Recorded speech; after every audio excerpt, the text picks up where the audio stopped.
La divine volonté, pas à pas, par Safia, petite épouse de l'Esprit Saint. La Reine du Ciel, dans le royaume de la volonté divine, à Luisa Picaretta. Prière quotidienne à la Reine Céleste. Au nom du Père qui m'a créé, et du Fils qui m'a racheté, et du Saint-Esprit qui me sanctifie. Amen. Fiat voluntas tua. Reine immaculée, ô céleste maman, en ce mois qui t'est consacré, je me place sur tes genoux maternels, m'abandonnant entre tes bras, comme ton enfant chéri, et te demandant avec véhémence la plus grande de toutes les grâces, celle que tu m'admettes à vivre dans le royaume de la divine volonté. Sainte Maman, toi qui es la reine de ce royaume, permets que j'y vive en tant que ton enfant. Que ce royaume soit rempli de tes enfants. Je me confie à toi afin que tu y guides mes pas et que, soutenu par ta main maternelle, tout mon être vive constamment dans la divine volonté. Tu seras ma maman.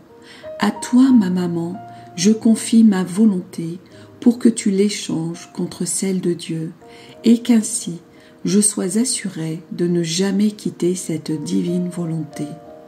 Je te supplie de m'éclairer afin que je comprenne bien ce qu'est la divine volonté. Amen.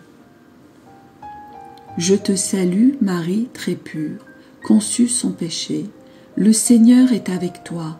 Tu es bénie entre toutes les femmes, et Jésus, le fruit de tes entrailles, est béni. Sainte Marie, Mère de Dieu, co-rédemptrice du monde, Mère et Reine de la divine volonté, Immaculée Conception, Mère des vivants et de l'Église, prie pour nous pécheurs de toutes les générations et veuille répandre l'effet de grâce de ta flamme d'amour à toute l'humanité, maintenant et à l'heure de notre mort. Amen.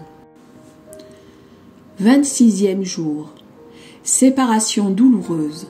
Jésus dans sa vie publique et apostolique. L'âme à sa reine immaculée. Me voici de nouveau avec toi, ô ma reine maman. Aujourd'hui, l'amour filial que j'ai pour toi m'invite à contempler la scène où Jésus s'est séparé de toi pour engager sa vie publique au milieu des créatures. Sainte Maman, je sais que tu souffriras beaucoup, chaque séparation d'avec Jésus te coûtant ta vie. Moi, ta fille, je ne veux pas te laisser seule. Je veux sécher tes larmes et briser ta solitude en te tenant compagnie. Pendant que nous serons ensemble, daigne continuer de me donner tes précieux enseignements sur la divine volonté. Leçon de la Reine du Ciel. Ma chère enfant, mon cher enfant, ta compagnie me sera très agréable parce que ta présence me rappellera le premier cadeau que Jésus m'a donné, un cadeau de pur amour, fruit de son sacrifice et du mien, et qui me coûtera la vie de mon Fils. Maintenant, écoute-moi bien. Une vie de souffrance, de solitude et de longue séparation d'avec Jésus, mon plus grand trésor, commença pour ta maman.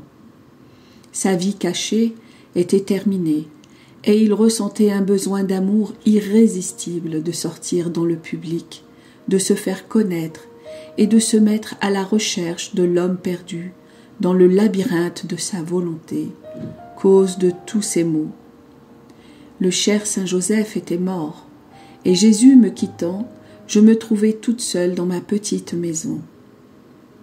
Comme mon bien-aimé Jésus me demanda la permission de partir, parce qu'il ne faisait rien sans m'en prévenir auparavant, j'ai senti mon cœur se déchirer, mais sachant que c'était la volonté suprême, je prononçai immédiatement mon fiat. Je n'ai pas hésité un instant, et dans le fiat de mon Fils et le mien, nous nous sommes séparés. Dans la force de notre amour, il me bénit et me quitta. Je l'ai accompagné du regard aussi loin que je l'ai pu, puis, me retirant, je me suis abandonnée dans la divine volonté qui était toute ma vie. Néanmoins, par sa puissance, la divine volonté ne nous laissa pas nous perdre de vue. Je ressentais ses battements de cœur dans mon cœur, et il ressentait les miens dans son cœur.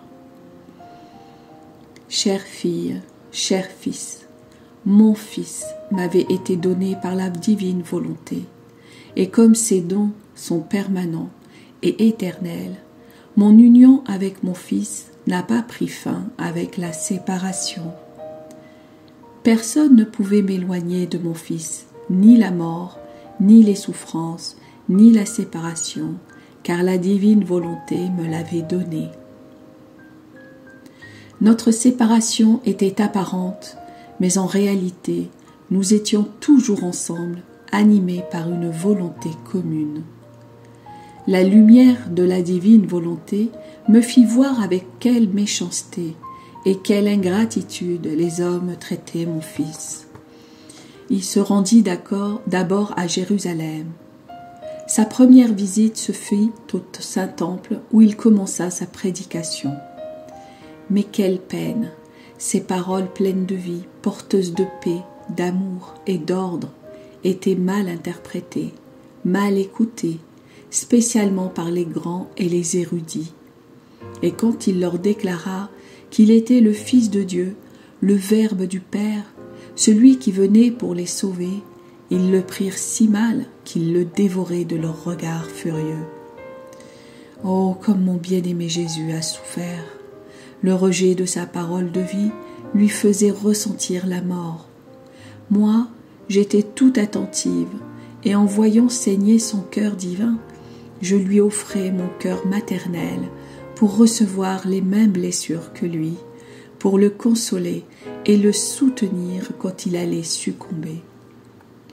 Combien de fois, après ces exposés, je l'ai vu oublié de tous, sans personne pour le réconforter, tout seul à l'extérieur des murs de la cité, penché contre un arbre, pleurant et priant pour le salut de tous. Moi, ta maman, dans ma petite maison, je pleurais en même temps que lui. À travers la lumière de la divine volonté, je lui envoyais mes pleurs comme soulagement et mes chastes étreintes maternelles pour le réconforter. Même s'il se voyait rejeté par les grands et les érudits, mon fils bien-aimé ne s'est pas arrêté, ni ne le pouvait. Son amour ne s'arrêtait pas, il voulait les âmes. Il s'entourait de pauvres, d'affligés, de malades, d'estropiés, d'aveugles, de muets, en somme de gens oppressés de toutes les manières à cause du mal causé par la volonté humaine. Mon cher Jésus les guérissait tous, les consolait et les instruisait. Ainsi, il devint l'ami, le père, le médecin et le maître des pauvres. Tout comme ce furent de pauvres bergers qui l'accueillirent à sa naissance, ce furent aussi des pauvres qui le suivirent durant les dernières années de sa vie ici-bas, jusqu'à sa mort. Étant plus simples et moins attachés à leur jugement, les pauvres et les ignorants étaient plus favorisés et bénis par mon cher fils. Ils étaient ses préférés. C'est d'ailleurs ainsi qu'il a choisi de pauvres pécheurs comme apôtres et piliers de son Église. Ma chère fille, mon cher fils, si je voulais te dire tout ce que mon fils et moi avons accompli et souffert durant les 3 années de sa vie publique, ce serait trop long. Ce que je te recommande, c'est qu'en tout ce que tu pourras faire et souffrir, tu laisses la divine volonté être ton premier et ton dernier mouvement. Dans cette divine volonté, je me suis séparée de mon fils, et c'est elle qui m'en donna la force. De la même manière, si tu déposes tout dans l'éternelle volonté, tu trouveras la force pour tout, même dans les souffrances qui te coûteront la vie. Donne à ta maman ta parole, qu'on pourra toujours te trouver dans la divine volonté. Ainsi, tu seras inséparable de moi et du bien le plus grand, Jésus. L'âme à sa reine immaculée. Très douce maman, comme je compatis avec toi en te voyant souffrir à ce point, je t'en prie, verse tes larmes et celles de Jésus dans mon âme, afin de la rénover et de l'enfermer dans la divine volonté.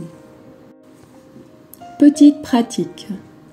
Pour m'honorer aujourd'hui, tu me donneras toutes tes souffrances pour accompagner ma solitude, et dans chacune de ces souffrances, tu placeras un je t'aime pour Jésus et pour moi, pour réparer pour tous ceux qui ne veulent pas écouter les enseignements de Jésus. Oraison jaculatoire. Sainte Maman, que tes paroles et celles de Jésus descendent dans mon cœur et forment en moi le royaume de la divine volonté. Amen. Fiat voluntas tua.